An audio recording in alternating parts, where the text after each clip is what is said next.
Hey guys, welcome back to my channel. तो basically जैसे कि आप सभी को पता है कि हमारे बोर्ड्स काफ़ी पास आ रहे हैं। तो आप सभी की क्या क्या स्ट्रैटेजीज़ हैं, क्या क्या किस तरीके से आपको बोर्ड्स करने हैं, वो मुझे ज़रूर बताना। एंड आपको पता है कि देखो, इस बार का जो पैटर्न होगा वो पिछली बार की तरह होगा। जैसे पिछली बार की तरह जो पेपर आया था वो हमारा जेई लेवल का आया था, तो जिसकी तैयारी जितनी रही होगी तो उस हिसाब से उनका पेपर गया था। तो अब स्ट्रैटेजी क्या होनी चाहिए, देखो हर किसी की अपनी अपनी स्ट्रैटेजीज़ होती है। मेरी कोई ऐसी स्ट्रैटेजीज़ नहीं है पेपर देने के लिए कि मेरे को कुछ ये ट्रिक लगानी, ये टिप्स हैं तो वो फॉलो कर लो, ऐसा कुछ नहीं है। जो भी है मतलब बस करते जा रहे हैं, एंड जो भी है वो मतलब एकदम अच्छे से भी नहीं हो पा रहा है, बट लो में भी नहीं है। तो बेसिकली मैंने कई सारे यूट्यूब चैनल्स को सर्च किया था, उनमें देखा था, और जो जो चीज़ें मुझे काफ़ी पता चली तो उनमें से ये थी जो कि आपको भी काफ़ी ज़्यादा हेल्प करेगी। मतलब एज़ अ फ्रेंड मैं आपको ये जो है बातें बताना चाहूँगी कि मतलब अगर आपने कुछ नहीं किया ना, तो अगर आप इतना भी कर लोगे ना तो that will be enough for you. तो मतलब एक फ्रेंड की एडवाइस ले लो या फिर एक क्लासमेट समझकर मुझे मतलब जो है मेरी एडवाइस या फिर ये सजेशन ले लो। मतलब जैसे कि समझ लो आपका कोई दोस्त है, वो आपको ये बता रहा है कि ऐसे ऐसे कर लेना, मतलब इससे जो है क्लास 12th हो जाएगी मतलब। तो मैंने ये देखा था कि जैसे देखो, अगर देखो I am from physics chemistry maths background, and कई सारे होंगे आप में से पीसीएमबी के होंगे या फिर कई सारे होंगे पीसीबी के होंगे।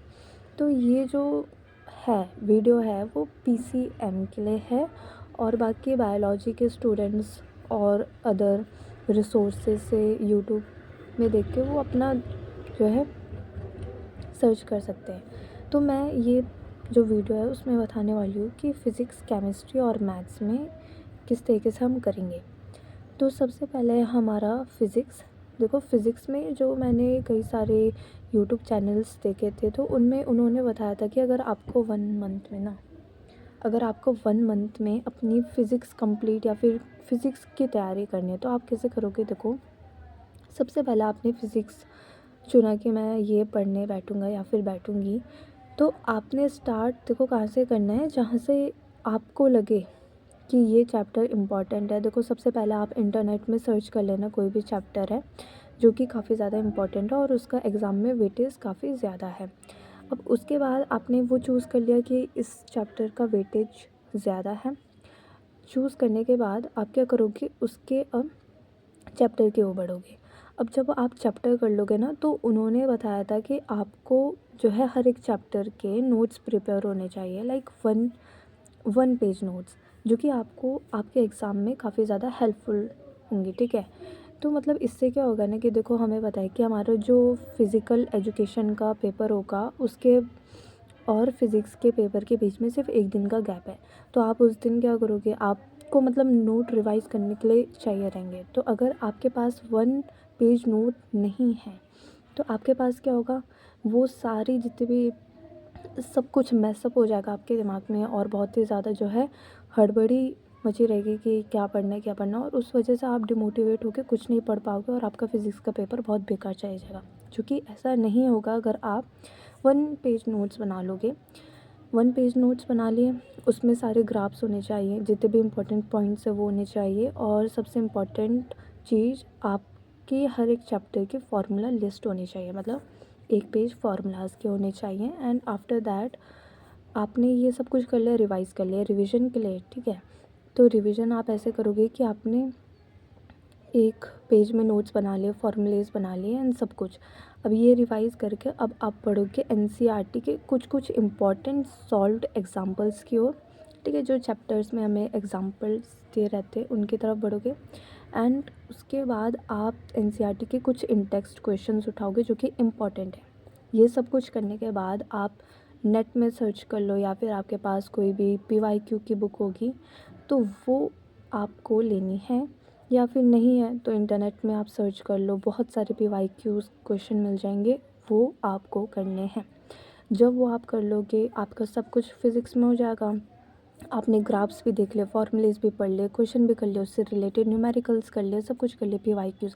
अब आपको लगाने हैं सैम्पल पेपर, ठीक है। तो सैम्पल पेपर के जो क्वेश्चंस होंगे ना, वो क्या होंगे, आपको 2026 के अकॉर्डिंग लेने, 2026 या 2025 के अकॉर्डिंग लेने, जो कि आपको जो न्यू पैटर्न है ना, जो 2025 में जो एग्ज़ाम हुआ उसके अकॉर्डिंग जो नया पैटर्न है ना, उसके अकॉर्डिंग आपको पेपर मिलेगा, जिसमें कि आपको हाई लेवल के क्वेश्चन मिलेंगे। तब आपको पता चलेगा अच्छा ऐसा है तो इस तरीके से हमें इसको क्वेश्चन को करना है।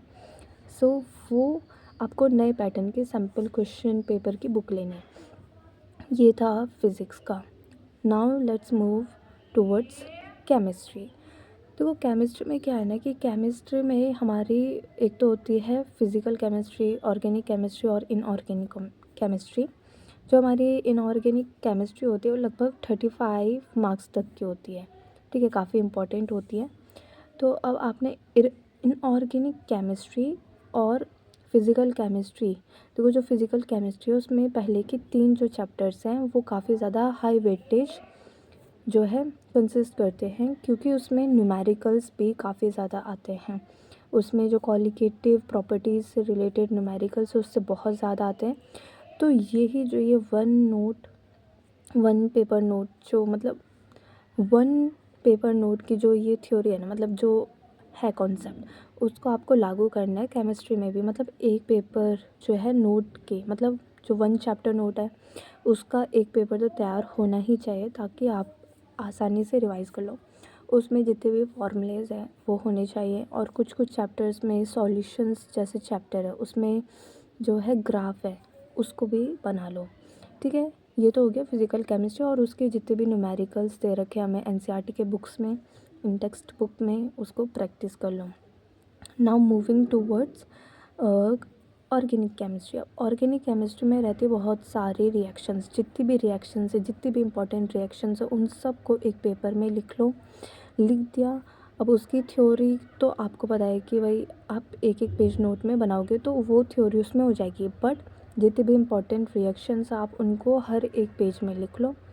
पेज में लिखने के बाद उनको आप डेली डेली रिवाइज़ करते जाओ। डेली डेली रिवाइज़ करोगे तो वो आपको अच्छे से रिएक्शंस याद हो जाएगी। और अगर याद नहीं हो रही तो आप सर्च कर लो कि ट्रिक क्या है इस रिएक्शन को याद करने की, जो कि आपकी रिएक्शंस को और भी ज़्यादा आसान बना देगी याद करने के लिए। मतलब कम से कम आप भूलोगे नहीं, ठीक है। ट्रिक बनाना किसी भी चीज़ को याद करने के लिए, that is not the bad option, ठीक है। So that will be beneficial for you, I suggest you, ठीक है।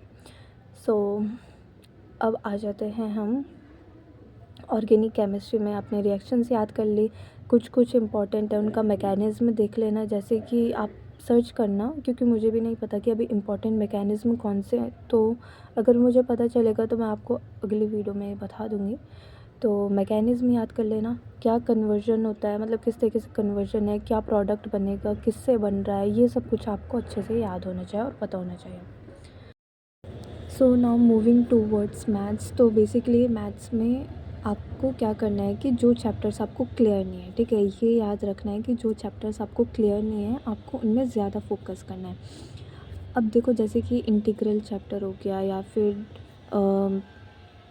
कंटिन्यूटी वाला चैप्टर हो गया, या फिर एप्लीकेशन ऑफ इंटीग्रल्स हो गया, मान लो ये चैप्टर्स आपको क्लियर नहीं है, तो आप क्या करोगे कि आप सबसे पहले बैठोगे उनको क्लियर करने, कि आपको वो पेपर से पहले अच्छे से आ जाए। क्योंकि देखो जो इंटीग्रल चैप्टर है हमें लगता है कि वो हार्ड है, बट वो हार्ड नहीं है, क्योंकि वो हमें, देखो वो हार्ड हमें तब तक लगता है जब तक वो हमें आता नहीं है, और जब हमें आना शुरू हो जाता है ना, तब वो हमें ईजी लगता है। अब जो इंटीग्रल चैप्टर के बारे में मैंने जो चीज़ें सुनी है वो ये सुनी है कि जो इंटीग्रल चैप्टर में क्वेश्चंस होते हैं एग्ज़ाम में, जो बोर्ड एग्ज़ाम में आते हैं, वो पीवाईक्यू से आते हैं। मतलब एनसीईआरटी से बहुत कम आते हैं, मतलब एनसीईआरटी से 1-2 आ जाएंगे, पर पीवाईक्यू से ज़्यादा आते हैं। तो आपको मेन फोकस रखना है कि आप पीवाईक्यू से ज़्यादा क्वेश्चन करो इंटीग्रल्स के, ठीक है। अब मान लो ये तो था इंटीग्रल्स का। अब जैसे कि जो हमारे बाकी चैप्टर्स है, एप्लीकेशन ऑफ इंटीग्रल्स हो गया, कंटिन्यूटी हो गया, डिफरेंशिएबिलिटी हो गया, तो ये ना इनके लिए एनसीईआरटी इज़ इनफ। अगर आप एनसीईआरटी के क्वेश्चन कर लोगे और बाकी थोड़े बहुत एक्स्ट्रा क्वेश्चन लगा लोगे तो आपका ये आसानी से हो जाएगा। अब आ जाते हैं कि देखो बाकी जो चैप्टर्स है, देखो जो इजी है लाइक प्रोबेबिलिटी हो गया, वेक्टर अलजेब्रा हो गया और 3D ज्योमेट्री हो गया। तो इसमें क्या है ना कि आपको मतलब इनके तो क्वेश्चंस आपको आसानी से आ ही जाते हैं। तो इनमें मेन फोकस करना है कि जैसे कि हमारा मैट्रिसेस और डिटर्मिनेंट्स हैं, इनसे मतलब किस तरीके से केस बेस्ड स्टडी बन सकता है, क्योंकि इन चैप्टर से काफ़ी ज़्यादा केस बेस्ड स्टडी के क्वेश्चंस बनते हैं, उनको आपको फोकस करना है। ठीक है, तो मतलब ये याद रखना कि आपके पास मैथ्स में भी हर एक चैप्टर की फॉर्मूला लिस्ट तो होनी ही चाहिए। You should keep it in your mind कि that you have to make a proper list of all formulas of each and every chapter। ठीक है, तो जब आपने सब कुछ चैप्टर ये सब कुछ बना लिया है तो इसके बाद आपको क्या करना है, सिर्फ आपको क्वेश्चंस प्रैक्टिस करने हैं। ठीक है, now your main focus should be practicing the questions. ठीक है, तो जब आप क्वेश्चंस को प्रैक्टिस कर लोगे ना, तो आप में जो क्वेश्चंस की पकड़ होगी, आपकी जो क्वेश्चंस की पकड़ होगी वो ज़्यादा अच्छी होगी। ठीक, अब आपने क्वेश्चंस प्रैक्टिस करना शुरू कर दिया है तो आप मूव करोगे पीवाईक्यूज़ की तरफ। पीवाईक्यूज़ में भी जितने भी क्वेश्चंस हैं उनको प्रैक्टिस करोगे, जितने भी क्वेश्चन पेपर हैं पीवाईक्यूज़ से। ठीक है, जितने भी प्रीवियस ईयर के क्वेश्चन पेपर्स आप उनको सॉल्व करने बैठोगे, 3 घंटे के अंदर अंदर उनको सॉल्व करने की कोशिश करोगे। एंड अब जो नए सैम्पल पेपर्स हैं उनको करने की ट्राई करोगे। तो यही था जो भी मेरे को आपको बताना था एक फ्रेंड के नाते।